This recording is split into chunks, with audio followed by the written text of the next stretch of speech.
जय गुरुदेव, जय महर्षि जी। देखिए हरा भरा मौसम, प्रकृति का नज़ारा। अब सूरज भगवान डूब रहे हैं, चंद्रमा निकल रहे हैं यहाँ से। देखिए अष्ट पूजा पड़े। अब हम आपको दिखा रहे हैं अपने विद्यालय के, अपने आश्रम के वैदिक विद्वानों की संध्या, जो सुबह शाम नित्य संध्या करते हैं। अपना गर्मी है, इसकी वजह छत में सब बच्चे बैठे हैं। संध्या बहुत ज़रूरी है। वैदिक वालों को जो शिक्षा उन्होंने सुबह शाम अपने लिए जैसे अपने लिए व्यक्ति कुछ करता है तो ये संध्या का फल उन्हीं को मिलता है जो ये लोग करते हैं। इसलिए सुबह शाम की संध्या बहुत अनिवार्य होती है। देखिए छोटे छोटे बच्चे हैं, नए नए बच्चे हैं, धीरे धीरे उन्हें सिखाया जाता है कैसे क्या करना है, कैसे आसन, पंचपात, कैसे हाथ, पंचपात। देखिए दोनों संध्या होती है, फिर संध्या के बाद ध्यान होगा। ये कुछ दिनों में ऐसे बड़े बच्चे बढ़िया विद्वान बन जाएंगे। कुछ नहीं है, कुछ 2-4 दिन के हैं। देखिए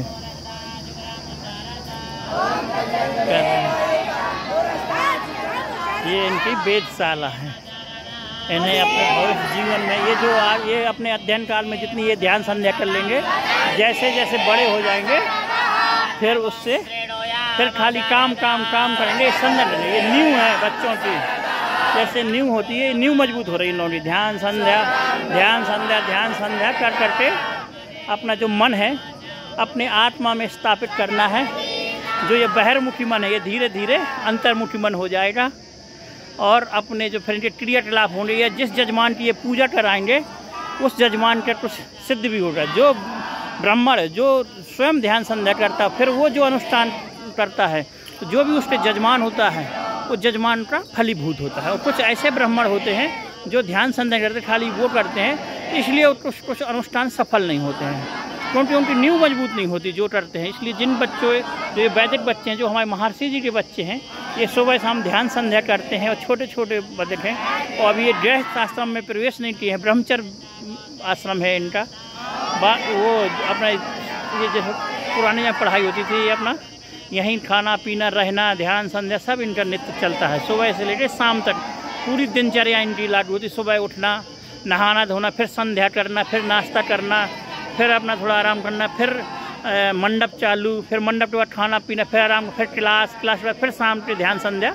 ऐसे इनकी रूटीन है, दिनचर्या है, जिससे ये करते रहते हैं। और इनका धीरे धीरे ये स्टार में निपुण हो जाते हैं।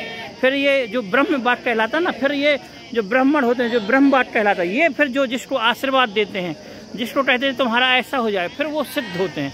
क्योंकि ये अपना इनका मन है ना, जो अपने आत्मा से जो समस्त संभावना का क्षेत्र है, उससे इनका धीरे धीरे भावती ध्यान करने से स्थापित होता रहता। धीरे धीरे इनका मन शुद्ध होता जाता है, परम सत्य पर, परम वैभव की उसमें विचारों के स्रोत में पहुंचता है। और धीरे धीरे ये ऐसे सत्य ब्रह्म प्राप्त करते हैं। और फिर जो इनके वाक्य जो निकलते हैं वो सिद्ध होते हैं, क्योंकि ये उसके लिए कार्य कर रहे हैं। ऐसे नहीं होता कि अपना ध्यान बढ़े, उसके लिए और भी कार्य कर रहे हैं अपना। इसलिए ये उनकी पूंजी है, ये पूंजी है। जैसे नहीं तो बैंक बैलेंस होता है, ऐसी इनकी पूंजी है। ये ध्यान संध्या इनकी पूंजी है। हाँ, जितनी ये ध्यान संध्या कर लेंगे उतने ये मजबूत होते जाएंगे। चाहे इनके जहाँ बुलवा लो, इतने ये स्वतंत्र हो जाएंगे। ये छोटे छोटे बच्चे यही बोलते हैं, कोई आज बोलता है, कोई कल बोलता है, और कोई मंडप में कोई जजमान बन जाता है, कोई पंडित बन जाता है, कोई ऐसा, ये सब बन लेते हैं। आपस में प्रैक्टिकल भी करवाते हैं, जो पढ़ाते हैं वो प्रैक्टिकल भी करवाते हैं, कैसे हाथ चलाना, कैसे क्या कराना। कुछ बच्चे एक दूसरे देख के करते हैं, कुछ ऐसे सीखे होते हैं। ऐसे धीरे धीरे इनकी दिनचर्या होती रहती है। और काट रहे हो बच्चों, कब सुबह उठते हो कब शाम हो जाती है खुद मालूम नहीं पड़ता बच्चों को। ऐसी व्यस्त दिनचर्या बनाई है परम पूज्य महर्षि जी ने। उन्हीं की दिनचर्या, उन्हीं का जो वो कर रहे हैं, उन्हीं के देवी आशीर्वाद से आज भी सभी समस्त आश्रम, महर्षि आश्रम जितने हैं, महर्षि वेद विज्ञान विद्यापीठ या जो भी संस्था हैं, जो भी इनके प्रकल्प चल रहे हैं महर्षि संस्थान के, वो सब आज भी महर्षि जी के देवी परम पूज्य गुरुदेव भगवान के आशीर्वाद से देव सब चल रहे हैं। सब संत देखिए छोटे छोटे बच्चों को, इन्हें वेशभूषा ड्रेस पहना दी जाए तो फिर पहचान ही नहीं मिलती, बड़े बड़े विद्वान फेल हो जाते हैं। जय गुरुदेव, जय महा।